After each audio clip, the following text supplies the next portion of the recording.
اور سب سے امپورٹنٹ چیز یہ کہ مجھے نہیں لگتا کہ میرا جو پردہ ہے وہ میری کسی بھی چیز میں کوئی بہت بڑی ہرڈل رہا ہے، یا پھر یہ کوئی لوگوں کے اوپر اس نے نیگیٹو امپریشن ڈالا ہے، یا مجھے بیکورڈ تصور کیا گیا اگر کسی نے کیا بھی ہے تو I never ever care about it. مجھے اگر فکر تھی تو وہ صرف اپنے اللہ کی تھی کہ میرے اللہ کو اس وقت میں کیسی لگ رہی ہوں، کہیں میں اپنے اللہ تعالیٰ سے دور تو نہیں ہو رہی، اپنے رب سے میں کیا دور تو نہیں ہو رہی۔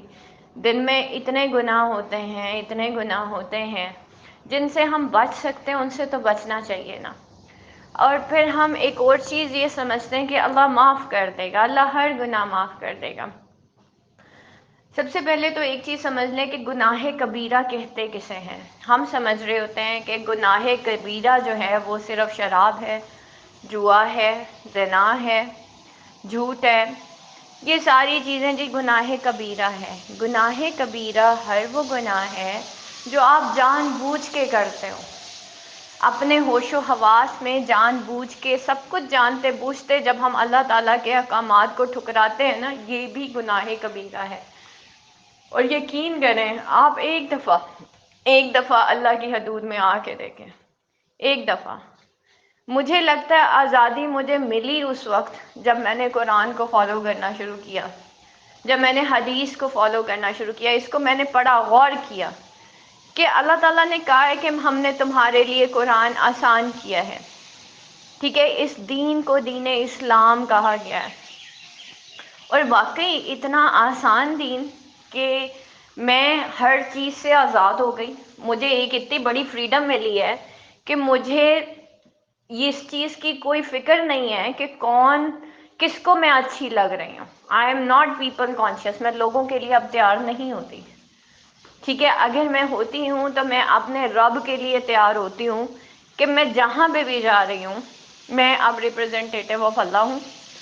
اور سب سے امپورٹنٹ چیز یہ کہ جب میں گھر سے نکلتی ہوں نا تو میں اللہ تعالیٰ سے یہی دعا مانگتی ہوں کہ یا اللہ مجھ سے وہ بلوانا جو تجھے پسند ہے، ٹھیک ہے، مجھ سے وہ کروا لینا جو تجھے پسند ہے۔ میں تیری بندی ہوں اور تیری ہی ریپرزنٹیٹیو ہوں، میں کسی سوسائٹی کی ریپرزنٹیٹیو نہیں ہوں، میں کسی کی بھی نہیں ہوں، میں بس تیری ریپرزنٹیٹیو ہوں۔ یہ جو تو نے مجھے ایک سٹینڈرڈ دے دیا ہے نا ایک سوسائٹی کے اندر، جو اللہ نے مجھے ایک مقام عطا فرمایا، یہ میرے رب کا دیا ہوا ہے۔ تو میرا خیال ہے شکر کا اس سے خوبصورت طریقہ اور کوئی نہیں ہے کہ زندگی بھی پھر اس رب کے لیے گزاری جائے جس نے مجھے یہاں تک پہنچایا۔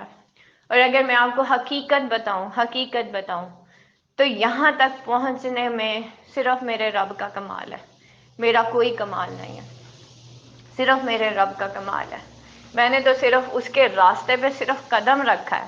میں یہ نہیں کہہ رہی کہ میں کوئی بہت ہی نیک انسان ہوں، لیکن میں اتنا بتا رہی ہوں کہ صرف ابھی قدم رکھا تھا تو اللہ نے پوری دنیا میرے قدموں میں لا کے رکھ دی۔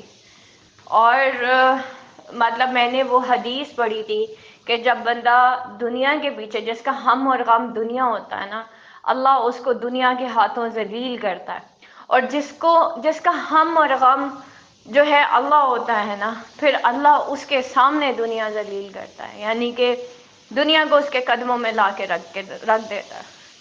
تو آپ سب سے بھی یہی گزارش ہے کہ بیٹا دنیا کی خاطر جینا چھوڑ دیں۔ یقین کریں جب آپ دین کے راستے پہ آئیں گے نا تو اللہ بھی ملے گا اور دنیا بھی ملے گی، لیکن دنیا کے راستے پہ، شیطان کے راستے پہ آپ کو اللہ کبھی نہیں ملے گا۔ یہ چیز یاد رکھیے گا۔ اگر آپ آج بھی لوگوں کے لیے تیار ہو رہے ہیں، گاڑی اس لیے خرید رہے ہیں کہ لوگوں کو دکھانا ہے، بڑا گھر اس لیے چاہیے کیونکہ لوگوں کو دکھانا ہے، یقین کریں کوئی فائدہ نہیں ہے، کوئی فائدہ نہیں ہے۔ اللہ تعالیٰ کی طرف پلٹیں اور اس کی طرف اپنی زندگی گزاریں۔ السلام علیکم ورحمۃ اللہ وبرکاتہ۔